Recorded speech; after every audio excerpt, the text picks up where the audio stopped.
पूरे ब्रजवासी समस्त स्त्री पुरुष हैं, लेकिन एक मेंबर दिखाई नहीं दिया। कौन? रोहिणी। रोहिणी एकांत में बैठी अपने बालक बलराम को लेकर उदास।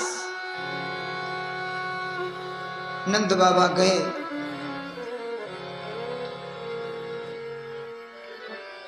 रोहिणी च महाभागा नंद गोपा विनंदिता व्यचरत दिव्यवासः स्रकंठाभरणभूषिता।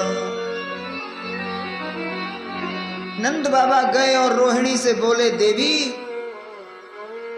मैं जानता हूं तुम्हारे पति विपत्ति में है।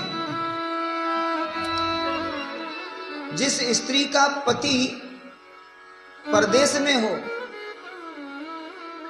पत्नी से दूर हो, तो उस पत्नी को 5 चीज त्याग देनी चाहिए। शास्त्र का लेखन क्या?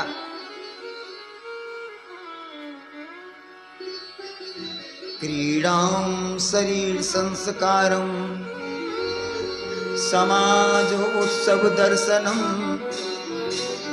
हास्यं परग्रहे यानम तजेत प्रोसिद्धार्तिका।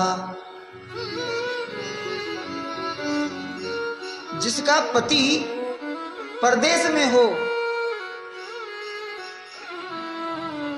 उसको 5 चीज त्याग देनी चाहिए जो पास में हो। क्या? क्रीड़ा नहीं करनी चाहिए, खेलना नहीं चाहिए। माताओं के भी तो अपने खेल होते हैं ना। अब तो बंद हो गए नहीं, श्रावण के महीने में झूला झूलन होता था, वो भी एक खेल था। आज और भी नए नए खेल चालू हो गए। आजकल माताएं ऑनलाइन लूडो खेलती, और ये शर्म की बात है इस भारत के लिए।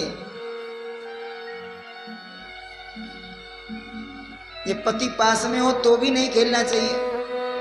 ये माताओं के खेलने की चीज नहीं है लूडो और ये जुआ और ये सट्टा, ये सब इतनी शर्म की बात है। तो जिसका पति परदेश में हो, दूर हो, उसको खेलना नहीं चाहिए। क्रीडाम शरीर संस्कारम, श्रृंगार नहीं करना चाहिए। शरीर को बहुत ज्यादा सजाना नहीं चाहिए। सुहाग के जो चिन्ह है वो लगाओ। अति का श्रृंगार तब करो जब पति घर आ जाए। तो क्रीडाम शरीर संस्कारम समाज उत्सव दर्शनम। समाज में कोई विवाह शादी हो या कोई जन्मदिन आदि वगैरह कोई उत्सव हो, तो उस उत्सव में भाग नहीं लेना चाहिए।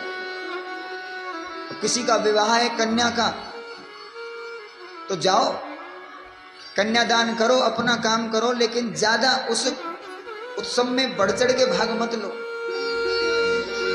अपना लोक व्यवहार निभाओ। जिसके यहां उत्सव है उसको भी ऐसा न लगे कि ये आया नहीं, लेकिन बिल्कुल पूरे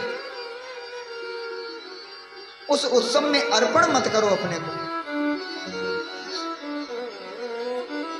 क्रीडाम शरीर संस्कारम समाज उत्सव दर्शनम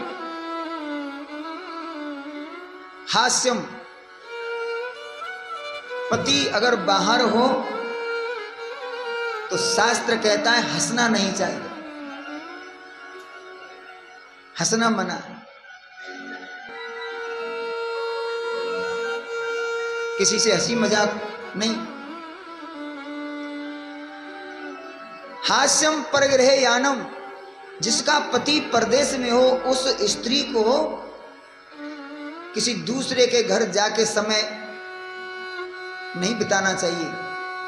किसी पड़ोसी के घर जाके बैठना नहीं चाहिए। अपने घर रहो। ये परहेज है, ये शास्त्र का ये सिद्धांत है, और जो इस सिद्धांत पर माताएं चलती हैं तो पूजनीय कहलाती हैं।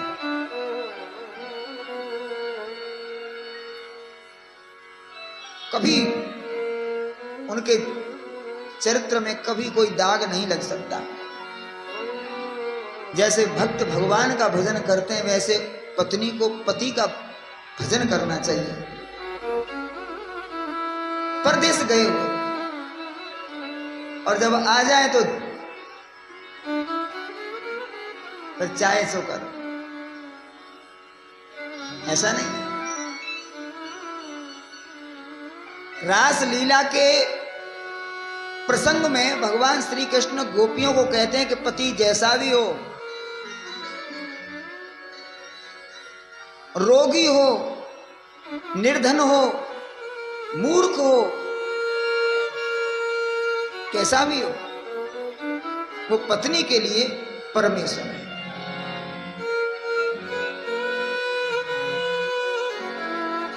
करहूं सदा,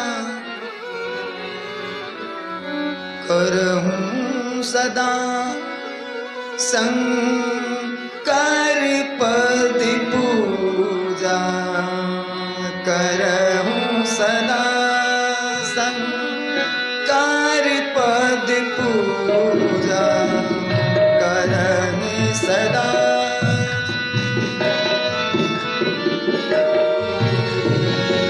नारी धर्म पति